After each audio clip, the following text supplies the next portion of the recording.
Suzuki SS 125 right now मैं drive कर रहा हूँ। ये है राइड कनेक्ट एडिशन और इसके अंदर आपको सबसे पहले आप देख रहे हो ये फुल डिजिटल डिस्प्ले मिलती है। अब बताना चाहूँगा इस मशीन के ऊपर मैंने लगभग 21,500 किलोमीटर्स के अराउंड कवर कर लिया हुआ है।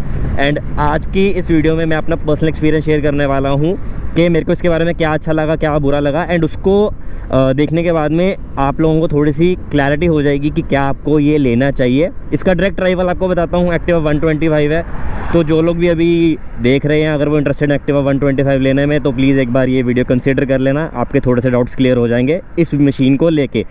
मैं आपको बता दूं मैंने इसे बहुत लंबे लंबे ट्रिप्स पे भी लेके गया हूँ साथ में, और मैंने इसे बहुत ज़्यादा बारिश में चलाया है, बहुत ज़्यादा मिट्टी वाली रोड में चलाया है, मैंने इसे पहाड़ों में हर कंडीशन में मैक्सिमम मैं इसे ड्राइव कर चुका हूँ।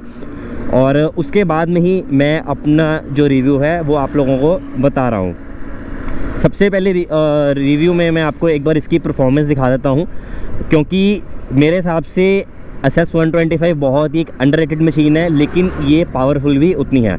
तो अब मैं आपको एक बार ज़ीरो पे से ले आता हूँ एंड ज़ीरो पे लाने के बाद में मैं अभी इसकी टॉप स्पीड को टच करूँगा। व्यूअर से रिक्वेस्ट है प्लीज़ जो मैं कर रहा हूँ उसे रेप्लिकेट मत करना, सेफली ही ड्राइव करना। मैं सिर्फ डेमोन्स्ट्रेशन पर्पज़ के लिए आपको ऐसा करके दिखा रहा हूँ।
एक्सेलरेशन और टॉप स्पीड दोनों दिखा दिया है। बताना चाहूँगा कुछ रूट्स पर ऐसा होता है कि ये 104 की स्पीड तक लगातार भी चल लेती है।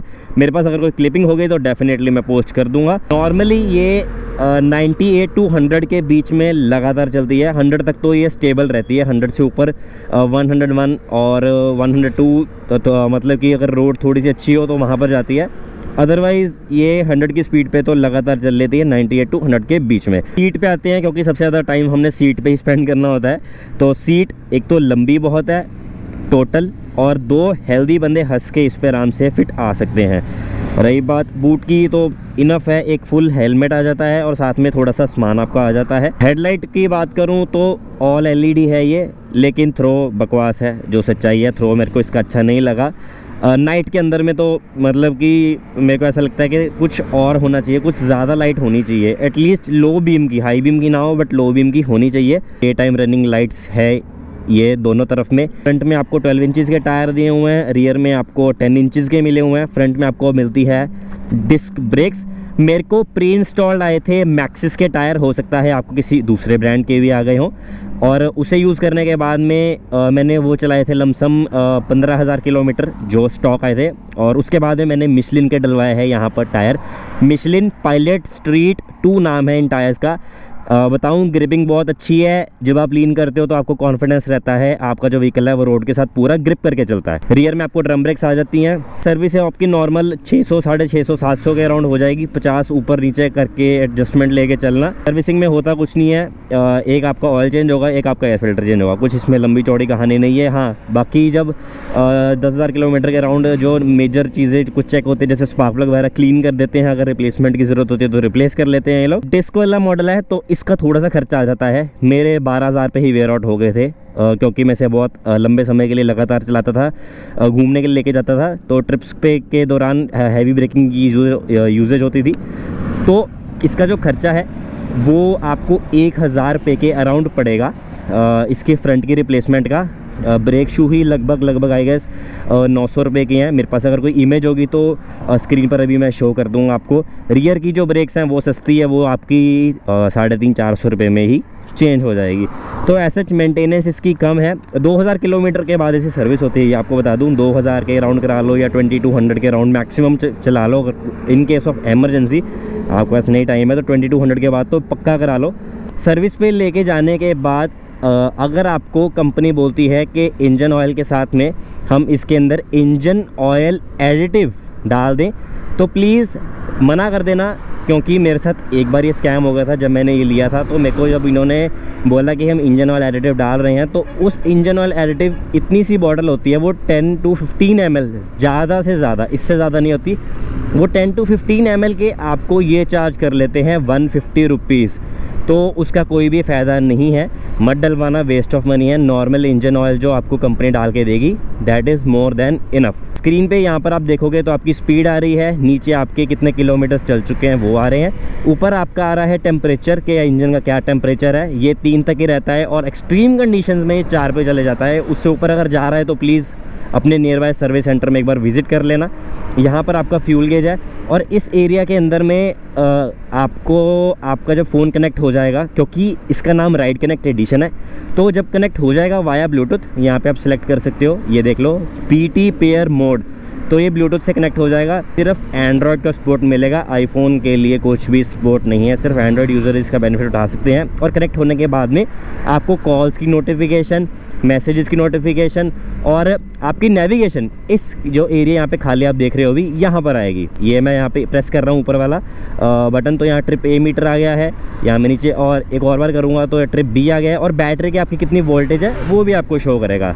तो आपको पता लग जाएगा कि अगर आपकी बैटरी डाउन वगैरह है तो उसके बारे में भी स्क्रीन पे आ जाएगा। ये बहुत अच्छी बात है। और भी बाकी सारी चेकलाइट्स यहाँ पे दी हुई हैं। ये इंजन चेकलाइट है, या उसके नीचे यहाँ पर ये भी देख रहे हो हाई बीम है। यहाँ पर अगर मैं स्लो चला रहा हूँ नॉर्मली तो ऑटोमेटिकली इको की लाइट ब्लिंक कर रही है। अभी मैं थ्रॉटल अगर पूरा ओपन दूंगा तो इको की लाइट चली जाएगी। तो ये सारी चीज़ें स्क्रीन पर है। यहाँ टाइम है। स्क्रीन बहुत अच्छी लगी मेरे को एक्टिवा 125 के मुकाबले। मैं काफ़ी खुश हूँ कि 1 लाख रुपए देने के बाद में मेरे को एटलीस्ट डिजिटल डिस्प्ले मिल रही है, क्योंकि एक्टिवा 125 के अंदर में आपको इतनी सी सेमी डिजिटल डिस्प्ले ही सिर्फ मिलती है। फुट एरिया की मैं आपसे बात करूँ तो बहुत खुला है। आप कोई बड़े से बड़ा बॉक्स भी रख लोगे तो वो भी इजीली फिट हो जाएगा। यहाँ पर एक हुक दिया हुआ है, एक हुक यहाँ नीचे दिया हुआ है और USB चार्जिंग पोर्ट है, जो कि आपको बता दूँ सिर्फ़ और सिर्फ टाइम पास के लिए है। बहुत ही ज़्यादा स्लो है, आज की डेट के हिसाब से तो एकदम ही आउटडेटेड लगता है, बट हाँ दिया हुआ है, एटलीस्ट थोड़ा सा सपोर्ट है। और यहाँ थोड़ी सी स्पेस दी हुई है रखने के लिए सामान वगैरह आपका अपना। मेरा काफ़ी अच्छा एक्सपीरियंस रहा है इसको चलाने के बाद में। जिस कंडीशन में मैंने चलाया है, I am very impressed by the vehicle. और बुरी चीज़ों के बारे में बात करूं तो बुरी चीज़ मेरे को सबसे ज़्यादा इसकी ये लगी कि लुधियाना के अंदर में सिर्फ 2 सर्विस सेंटर थे, उनमें से एक बंद हो गया और जो एक रह गया है वो भी बहुत ज़्यादा मतलब कि सपोर्ट नहीं करते हैं, बहुत ईगोइस्टिक हो गए हैं, क्योंकि अब उनको पता लग गया है कि उनकी मोनोपोली है। तो उस चीज़ से मैं काफ़ी ज़्यादा मतलब कि परेशान हुआ हूँ, क्योंकि मेरा एक इंसिडेंट अभी हुआ है रिसेंटली उनके साथ में। इस मशीन को चलाने के बाद में इसकी थ्रॉटल बॉडी ख़राब हो गई और मैंने एक्सटेंडेड वारंटी थैंकफुली ली हुई थी, तो वो खर्चा मेरा बच जाना था। बट जो सर्विस सेंटर है, मैं उसका नाम ही ले देता हूँ क्योंकि एक ही बचा है तो हर किसी को पता ही होगा, at least in Ludhiana. Service centre का नाम है प्राइम सुजुकी, जो बस्ती जोधेवाल के पास में है। और जब मैं उनके पास में गया तो उन्होंने डायग्नोस तो करा कि फ़ॉल्ट क्या आ रहा है। तो आइडलिंग में मेरी दिक्कत आ रही थी, जो मेरे असेस है वो ऑन होती थी और ऑन होने के बाद में ऑफ़ हो जाती थी साथ में ही, क्योंकि आइडल नहीं कर पाती थी प्रॉपरली। सेल्फ लेती थी, ऑन होती थी, बंद हो जाती थी। तो इसकी जब हमने टेस्टिंग करी तो इसकी आइडलिंग इशू आ रहा था, तो थ्रॉटल बॉडी ही ख़राब हो गई थी इसकी। तो थ्रॉटल बॉडी ख़राब होने के बाद में मैंने जब इन्होंने डायग्नोस करा के ख़राब हो गया, उसके बाद में जब मैंने इनको बताया कि मेरा एक्सटेंडेड वारंटी है, तो इन्होंने मेरे से सबसे पहले यही डिमांड करी कि आप जहाँ से सर्विस कराते थे आप उनसे डाटा लेके आओ। तो जब मैंने उन सर्विस सेंटर पे फ़ोन करा तो उनके पास डाटा नहीं था, क्योंकि वो सिस्टम ही दे चुके थे, उनके पास सिस्टम पुराने वाला नहीं था। तो मेरे को कोई भी अपना सर्विस रिकॉर्ड नहीं मिल पा रहा था, और उन्होंने इस चीज़ से साफ डिनाई कर दिया कि हम आपकी हेल्प नहीं कर सकते, आपका तो व्हीकल आउट ऑफ वारंटी है, क्योंकि आप कुछ भी प्रोवाइड नहीं कर पा रहे हो। तो जब मैंने उनसे थोड़ा सा रिक्वेस्ट करी, बातचीत करी उनसे, तब उन्होंने बोला कि आप अगर हमसे 5 सर्विसें करवाओगे तब हम आपका व्हीकल इन वारंटी करेंगे, वरना हम वो भी नहीं करेंगे। मैंने उनसे रिक्वेस्ट करी थी कि आप राइट नाउ कर दो, मेरा सर्विस करके इसको ठीक कर दो, इसकी इशू जो है उसको सॉल्व कर दो। तो मैं नेक्स्ट टाइम जो सर्विस सेंटर बंद हो गया तो ऑब्वियसली मैंने फिर भी आपके पास आना है। बट उन्होंने मेरे को कोई भी रेजोल्यूशन प्रोवाइड नहीं करा। उन्होंने मेरे को यही बोला कि आपका व्हीकल आउट ऑफ वारंटी है, और इनफैक्ट उन्होंने जो सिस्टम है उन्होंने उस पर भी मेरा नंबर डाल के लिख दिया कि ये आउट ऑफ वारंटी व्हीकल है, इसको हम नहीं करेंगे। तो इस चीज़ पे आके मेरे को बड़ा बुरा लगा कि यार सर्विस नेटवर्क बहुत ही ज़्यादा वीक है सुजुकी का, और जो बैठे हुए हैं उनको एक्चुअल में कस्टमर्स बनाने जैसे इस टाइम पे, क्योंकि वो अकेले बैठे हुए हैं, तो कस्टमर्स जोड़ते तो उनके ही शोरूम की ग्रोथ होती। बट उन्होंने इंस्टेड ईगोइस्टिक तरीके से बात करा मेरे से बहुत ज़्यादा, तो मैं उस चीज़ को लेकर काफ़ी हर्ट हुआ। अगर आपके सिटी में कम से कम 3 से 4 शोरूम हैं तभी ये लेना, तभी इसका बेनिफिट है, वरना भाई होंडा एक्टिवा ले लेना मेरे हिसाब से तो, क्योंकि होंडा का नेटवर्क बहुत स्ट्रॉन्ग है इस मामले में। आप कहीं भी देख लो होंडा के शोरूम आपको मिलेंगे ही मिलेंगे। एक सिटी में कम से कम 5 इनके मिनिमम मेरे हिसाब से शोरूम तो होते हैं, एटलीस्ट जहाँ जहाँ मैंने ट्रैवल करा है। मल्टीपल लोकेशंस में मेरे को दिख जाते हैं होंडा के शोरूम, इंटर सिटी भी और आउटर भी उस सिटी के, वहाँ पर भी आपको मिल जाएंगे। लेकिन सुजुकी के साथ ऐसा नहीं है भाई, एक शोरूम है, और वो भी अगर आपको प्रॉपर सपोर्ट नहीं करेंगे तो जितनी मर्जी अच्छी मशीन हो वेस्ट है मेरे पैसे, ऐसा मेरा मानना है। बाकी कुछ क्लिपिंग्स जो मेरे ट्रैवल की है, राइट नाउ मैं वीडियो क्लोज़ कर रहा हूँ, इसके बाद में मैं डाल दूँगा, आपको थोड़ा सा पता लग जाएगा कि मैंने इसे कहाँ कहाँ ड्राइव करा हुआ है, आपको थोड़ा आइडिया हो जाएगा कि कितना आपको सपोर्ट करेगा। आपको एक चीज़ बता दूँ, टायर्स का ध्यान रखना, टायर्स अगर अच्छी क्वालिटी के डालोगे तो परफॉर्मेंस भी उतनी ही अच्छी मिलेगी।